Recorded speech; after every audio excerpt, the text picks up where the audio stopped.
कोई किसी को एक्सरे के नाम पर किसी रूम में ले जाए, वहाँ कपड़े उतरवाए, जेवर उतरवा ले और लेके सब भाग जाए।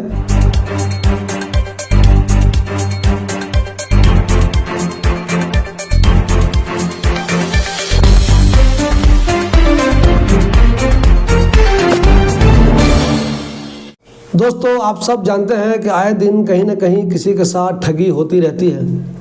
दुनिया जब से है तब से ठगी के वाक़यात हैं। हर दौर में ठगी करने के तरीक़े बदलते गए। आज मैं आपको ठगी के एक ऐसे तरीक़े के बारे में बता रहा हूँ जिसे जानकर आप चौंक जाएंगे।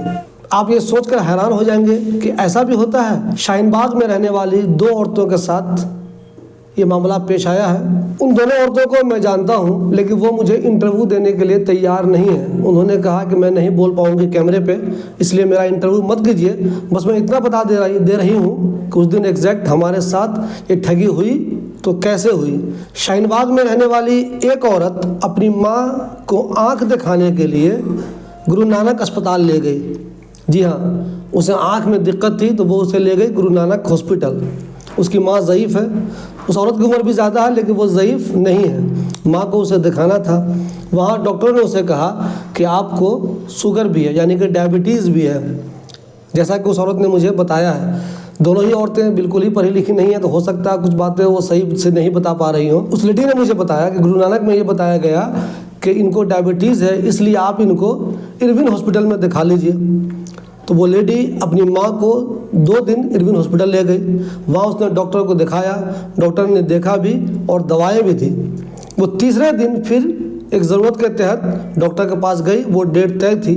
वो लेडी जब उस दिन लाइन में लगकर दवा ले रही थी और माँ वहीं पे कहीं पे बैठ के उसका इंतज़ार कर रही थी इरविन हॉस्पिटल में, तो एक लेडी आई और उस बूढ़ी औरत को बोली, माता जी चलिए, आपकी बेटी आपको बुला रही है। चूँकि ये बुज़ुर्ग औरत है, ये समझ नहीं पाई कि मेरी बेटी तो यहाँ लाइन लगी हुई थी, अब मुझे किधर कहाँ बुला रही है। वो उसके साथ साथ चली गई। वो एक औरत जो इसको लेकर गई थी, उस बुज़ुर्ग औरत को, उसने कहा आपका एक्सरे होगा। जैसा कि इस बुज़ुर्ग औरत ने बेटी को बताया, बेटी ने मुझसे बताया। हो सकता है एक्सरे के अलावा कुछ और भी कहा हो। तो वो जो औरत उस बुज़ुर्ग औरत को लेकर गई थी, उसने कहा मैडम आपका एक्सरे होगा, कपड़े उतारिए, जो जेवर आपने पहने हुए हैं वो उतारिए। उस औरत ने नाक में भी जेवर पहना हुआ था, कान में भी पहना हुआ था और हाथ में भी पहना हुआ था। तो उसने कान के जेवर उसके निकाल लिए, जो हाथ में उसके जेवर थे वो भी निकलवा लिए, और ये कहा उस बुज़ुर्ग औरत से कि एक्सरे करने के लिए ये ज़रूरी है, ये निकालना होगा। फिर उसने इसके कपड़े भी उतार लिए। अचानक वो औरत गायब हो गई।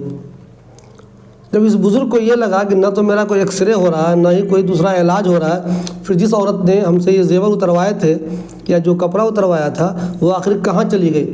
फिर वो हैरान होने लगी, परेशान होने लगी और लोगों से वहीं पर रो रो के ये कहने लगी कि मेरी बेटी कहाँ चली गई, वो भी मुझे लेके आई थी ये अस्पताल। उस बुज़ुर्ग औरत को ये शक हुआ कि हो सकता है मेरी बेटी को भी लूट लिया गया हो। वो रोने लगी। इधर जो उसकी बेटी दवा के लाइन में लगी हुई थी वही परेशान हो गई कि मैंने माँ को तो यहीं बैठाला था, वो अब कहाँ चली गई। इस तरह उस औरत ने अपनी माँ को तलाशना शुरू किया। माँ अलग परेशान थी कि बेटी तो दवा की लाइन में थी, वो अब कहाँ चली गई। चूँकि वो लेडी कुछ ज़्यादा बुजुर्ग है, उसका अंदाज़ा नहीं था कि बेटी कहाँ पे थी। बहुत देर परेशान रही लेडी। अपनी माँ को तलाशने के लिए पूरे अस्पताल में इधर उधर यहाँ से वहाँ भटकती रही। बहुत देर कोशिश के बाद भी इसकी माँ नहीं मिली। फिर ये पुलिस से मिलने गई। पुलिस को इसने अपनी माँ की फ़ोटो दी। पुलिस ने वो फ़ोटो आसपास के थानों में भेज दी, जहाँ पुलिस भेज सकती थी उसने भेज दी कि ज़रा देखो ये बुज़ुर्ग महिला यहाँ से गायब हो गई है। बहुत देर तक तलाशने के बाद भी इस औरत को उसकी माँ नहीं मिली। फिर अचानक लगभग 5 घंटे के बाद उसकी माँ एक जगह रोती हुई एक दूसरे आदमी को मिली। वो रो रही थी, अपनी बेटी को तलाश रही थी। फिर जिसको मिली उसने पूछा माता जी क्यों रो रही हैं। फिर उसने बताया कि मुझे एक औरत लेकर आई थी, उसने मुझे ये उतरवा लिए, कपड़े उतरवा लिए, जेवर भी उतरवा लिए और पता नहीं कहाँ भाग गई। धीरे धीरे करते करते ये औरत भी तलाशते तलाशते अपनी माँ के पास पहुँच गई। कुल मिलाकर 5-6 घंटे के बाद इसकी माँ इसको मिल गई। लेकिन ज़रा सोचिए, इस दौरान वो कौन औरत थी जो इसे बुलाकर ये कह के ले गई कि आपका एक्सरे होगा, चलिए।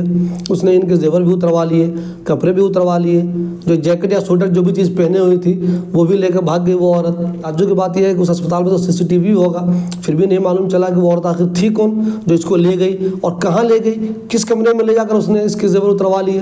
ये बहुत ताज्जुब की बात है। ये वीडियो मैंने इसलिए बनाई है कि आप सोचिए अस्पताल में भी ये सब हो सकता है। अब सवाल यह है कि क्या अस्पताल का कोई स्टाफ भी इसमें शामिल है, कोई लेडी इसमें शामिल है? ये भी मुमकिन है कि कोई शामिल नहीं हो। आप सब जानते हैं दिल्ली के जो बड़े बड़े अस्पताल है या हिंदुस्तान में जहाँ भी बड़े बड़े अस्पताल है, बहुत ज़्यादा भीड़ रहती है, बहुत अफरा तफरी का आलम रहता है, बहुत परेशान रहते हैं लोग। इसी परेशानी का फ़ायदा उठाकर हो सकता है जो ठग वाले लोग हैं, जो औरतें हैं, मर्द हैं, जो ठगी करते हैं, वो इसी मजबूरी का लोगों का फ़ायदा उठाते हों, इस तरह किनारे ले जाकर उनको ठग लेते हों।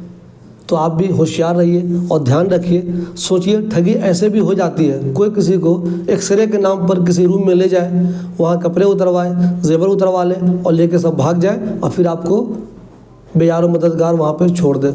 है ना ठगी का ये अनोखा तरीका? तो प्लीज़ होशियार रहिए और ये वीडियो ज़्यादा से ज़्यादा लोगों को बता दीजिए, ताकि हो सकता है किसी दूसरे के साथ भी ऐसी ठगी की कोशिश हो रही हो या आइंदा भी हो। आमतौर पर जो औरतें या मर्द बहुत ज़्यादा पढ़े लिखे नहीं होते हैं, वो अस्पतालों में परेशान रहते हैं, हो सकता है कोई भी उनके साथ इस तरह की ठगी कर सकता है। तो प्लीज़ होशियार रहिए और ऐसी अनोखी ठगी से बचिए।